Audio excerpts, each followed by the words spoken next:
In today's episode, I'm going to tell you about the collision and sinking of the SS Andrea Dorea and about an experienced wreck diver who would later lose their life 59 years after the sinking. At the end of World War II, Italy had lost half its merchant fleet through wartime destruction and Allied forces seeking war compensations. So, to show the world that the country had recovered from the war and to re-establish the nation's pride, the Italian line commissioned two new vessels of the similar design in the early 1950s. The first was to be named after a 16th century admiral from Genoa, Andrea Dorea. The Andrea Dorea was an ocean liner measuring at 697 feet or 212 meters long. The ship had two steam turbines attached to twin screws propellers that allowed it to achieve a top speed of 26 knots or about 29 meters per hour. While the Andrea Dorea was neither the fastest nor the largest ship in its day, it was designed to be very luxurious. It accommodated three different classes totaling up to 1,241 passengers.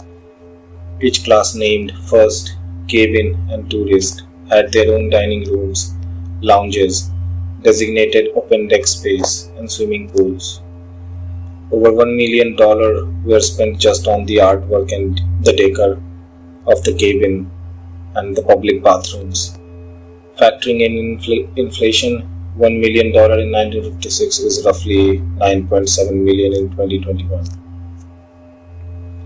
For safety, the Andrea Dorea had 8 steel lifeboats on both sides of the ship, totaling 16 lifeboats altogether. The Andrea Dorea was also equipped with radar and a double hull divided into 11 watertight compartments. If you are unfamiliar with the construction of ships, you probably don't know what double hull means. To oversimplify it, I want you to think of a Tervis tumbler or any other double-walled cup.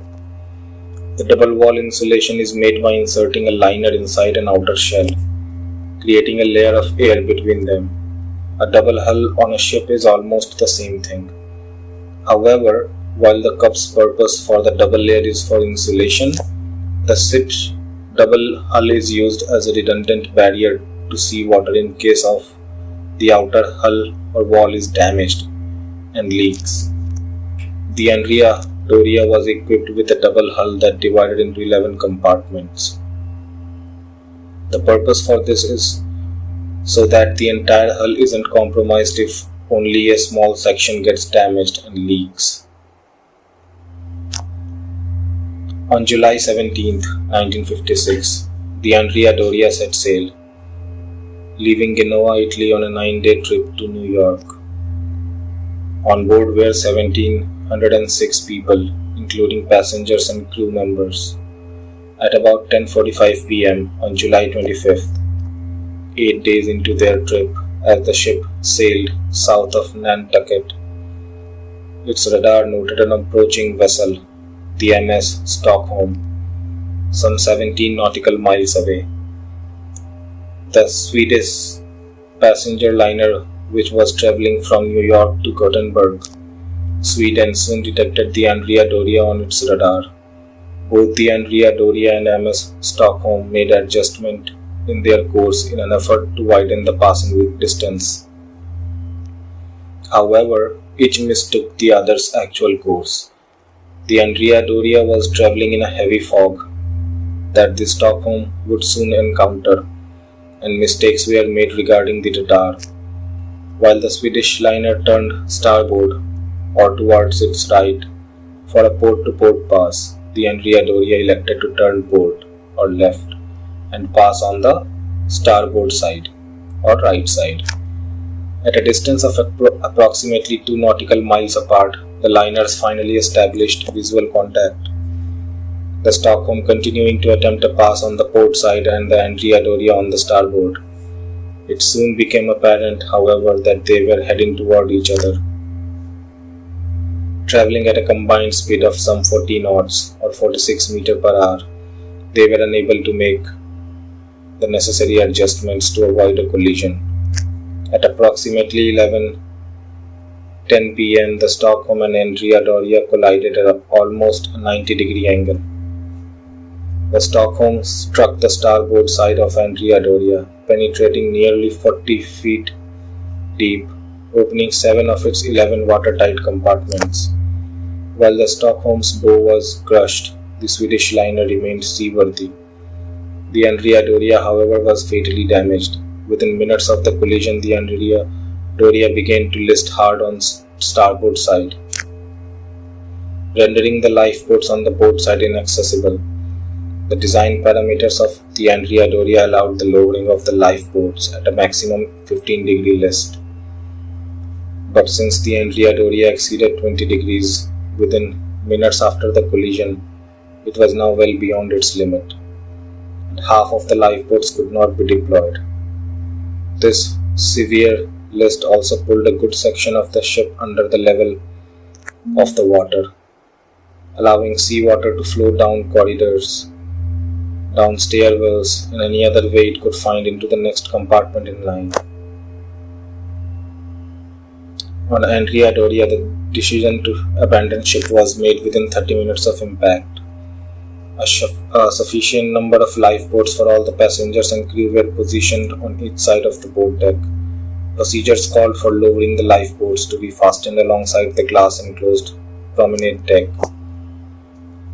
where evacuees could step out of windows directly into the boats, which would then be lowered down to the sea. However, it was soon determined that half of the lifeboats, those on the left side, were unlaunchable due to the severe list, which left them high in the air. To make matters worse, the list also complicated normal lifeboat procedures on the starboard side. Instead of loading lifeboats at the side of the promenade deck and then lowering them into the water, it would be necessary to lower the boats empty and somehow get evacuees down the exterior of the ship to water level to board. Distress signals were sent out by each ship, and it was made clear that more lifeboats were urgently needed. Throughout the collision and the aftermath, 51 total people had lost their life, 46 from Andrea Dorea and 5 from Stockholm.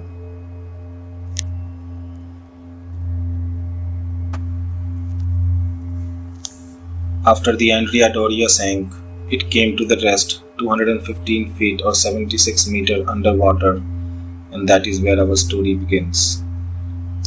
Due to the luxurious appointments and initial good condition of the wreck, Andrea Dorea has been a frequent target of treasure divers. However, the wreck has aged and deteriorated extensively.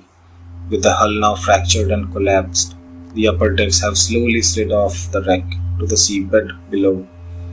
As a result of this transformation, a large debris field flows out from the hull of the liner. Once popular access points frequented by divers, such as one known as Gimbal's Hole, no longer exist. Divers call Andrea Dorea a noisy wreck, as it emits various noises due to continual deterioration and the currents moving broken metal around inside the hull. However, due to this decay, new access areas are constantly opening up for future divers on the ever-changing wreck. But since the sinking in 1956, at least 22 scuba divers have lost their lives while diving this wreck. Today we are covering the death of Tom Prickard. Tom Prickard was a 64-year-old retired Penn State professor. He picked up scuba diving as a hobby later in his life but was well experienced at the time of this event. He first dove in Australia in 2001, and that's when he caught the diving bug. As Tom advanced through recreational diving and into technical diving, he pursued more challenging goals, traveling the eastern seaboard and eventually visiting the Andrea Dorea several times. Friends of Tom say that he wasn't a daredevil and was always very conscious of the safety risks. He was meticulous about his equipment and his gear. With about 1,000 dives under his belt, Tom had a reputation for careful preparation and attention to detail. 2 days before he died, Tom and a diving buddy drove the 6 hours from Pennsylvania to Rhode Island, where a dive boat named John Jack had been. Tom was on board as part of the John Jack's crew, intending to work and dive on back-to-back Andrea Dorea trips. But on Monday, after the rocky overnight run to the Andrea Dorea site, Tom wasn't feeling up to the challenging dive. Since he hadn't had enough sleep and wasn't feeling 100%, he made the right decision of not diving that day. Instead, he helped others ready their equipment and seal up their suits. On the next day, Tuesday, July 21st, 2015, Tom felt much better. He had two of his diving buddies, Sean Sweeney and Terry Marzell, loaded on their rebreathers and began their descent to the Andrea Dorea. One of the chains attaching a mooring line to the famed wreck of the Andrea Dorea had came loose, and Tom, Sean and Terry went to secure it. Tom held on to the mooring line as he descended down to about 200 feet below the surface. At this point, underwater oxygen became toxic, so Tom's rebreather controller adjusts the gas mixture for him. Tom's using a trimix gas. As we discussed in the earlier episode, trimix contains three gases: oxygen, nitrogen and helium.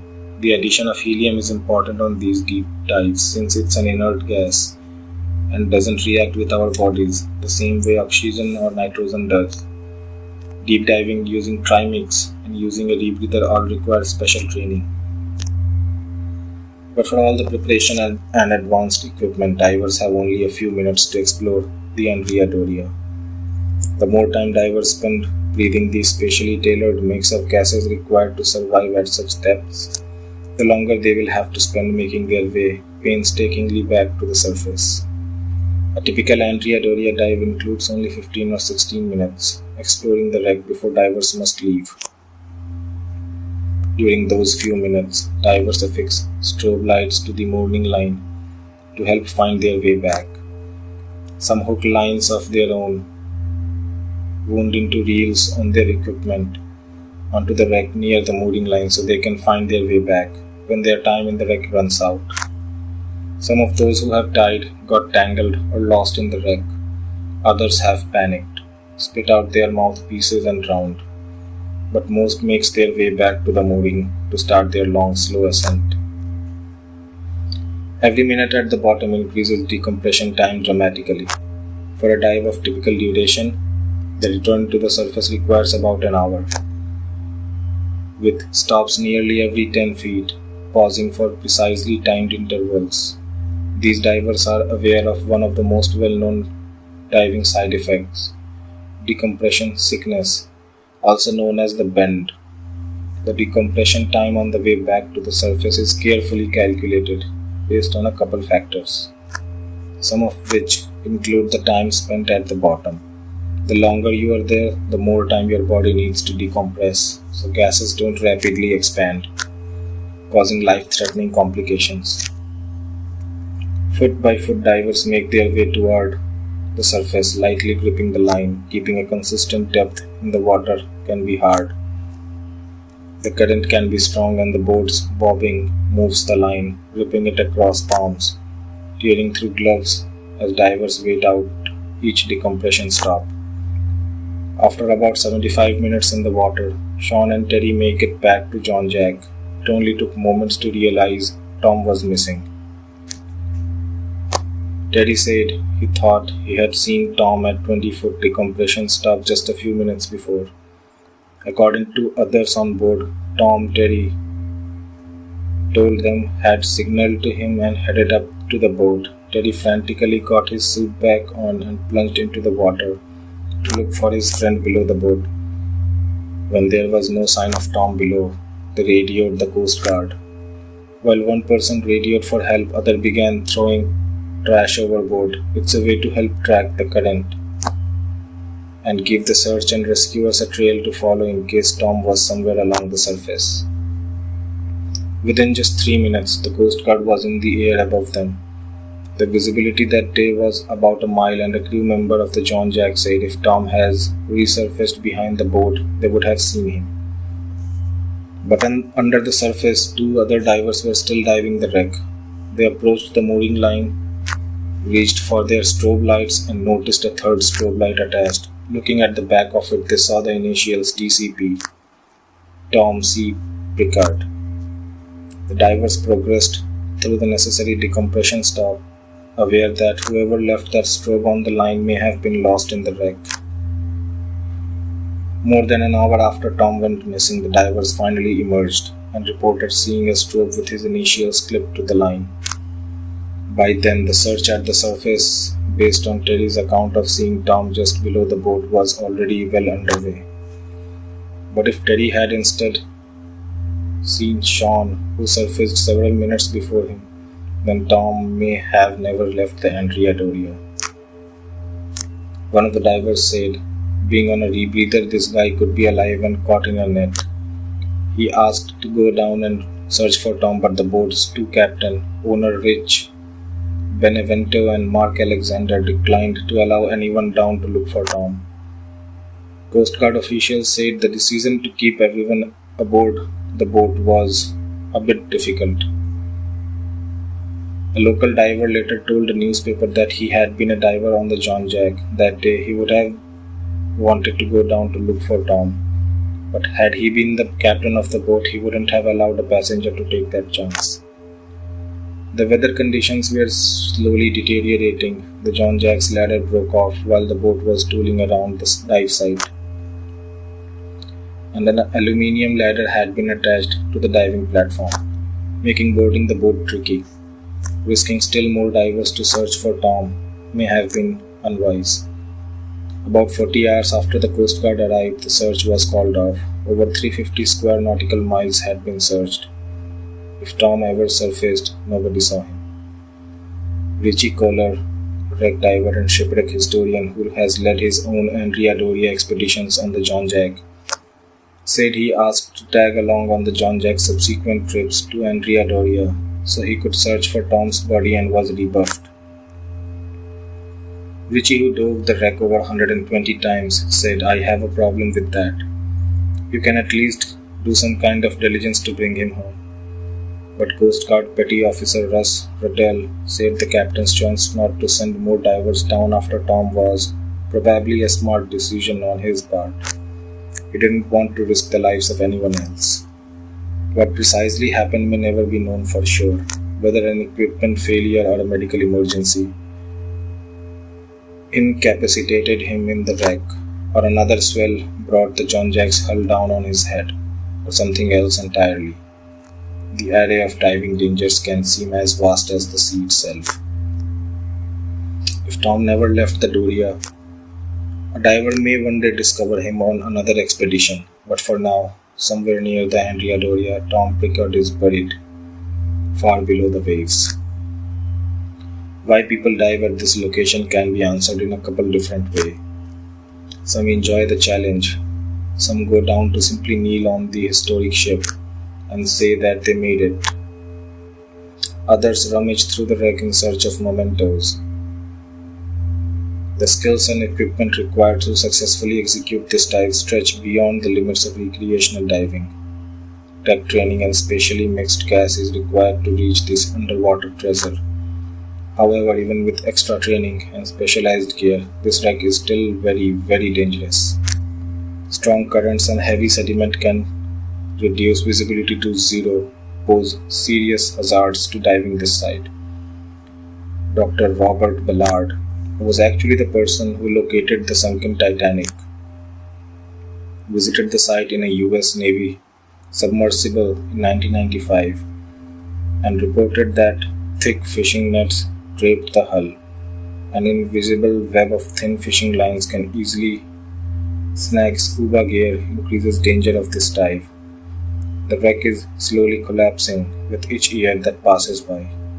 The wreck becomes more and more dangerous due to this deterioration.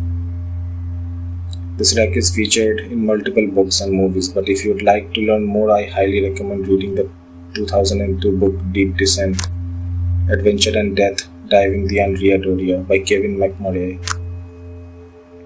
as well as the 2004 book Shadow Divers by Robert Curson. And fun fact, the fictional horror movie Ghost Ship features an Italian luxury liner, Antonia Grazza, whose design was based on that of Andrea Dorea.